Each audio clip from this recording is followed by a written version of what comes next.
এখন বাজে 2টো।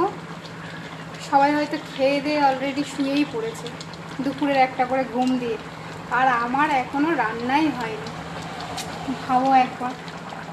এই যে এখানে সবে ভাত হয়েছে, এখানে সবে তরকারি ফুটছে। চিনিকে সামলে আর রান্না বান্না সংসারের সমস্ত কাজ সামলে ওঠাটা একার দ্বারা ভীষণ মানে কি বলবো, কঠিন। যারা সামলাচ্ছ তারা তো অবশ্যই জানবে। যাই হোক, আমার শরীরটা খুব একটা ভালো না, একদমই রাতে ঘুম হয়নি। হ্যাঁ, চোখ মুখের অবস্থা থেকেই বুঝতে পারছো। দুপুরবেলা যে একটু ঘুমাবো, প্রচণ্ড গরম, এত গরম, একটু বৃষ্টিও হচ্ছে না, মানে কি বলবো, প্রচণ্ড গরম।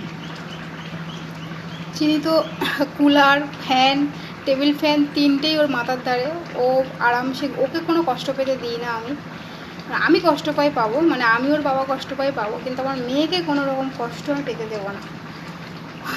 কারেন্ট চলে গেলে সারাক্ষণ ওকে হাওয়া করি, ও ঘুমাচ্ছে তেপি, ওর টাইম টু টাইম যা কাজ থাকে আমার সবটা করিয়ে, তাতে যদি আমার রাতে খেতে হয়, মানে সন্ধ্যাবেলা খেতে হয় রান্না করে, তাও আমি শান্তি খাবো, কিন্তু ওকে কোনো কষ্ট পেতে দেবো না। এটা হয়তো সব মারাই করে, এটা হয়তো কেন, এটা সব মারাই করে, কোনো মাই এটা। ওই জন্য একটা কথা আছে না, মা শব্দটা ছোট হলেও দায়িত্ব এত বড়, সেটা মা হওয়ার পরেই বুঝলাম।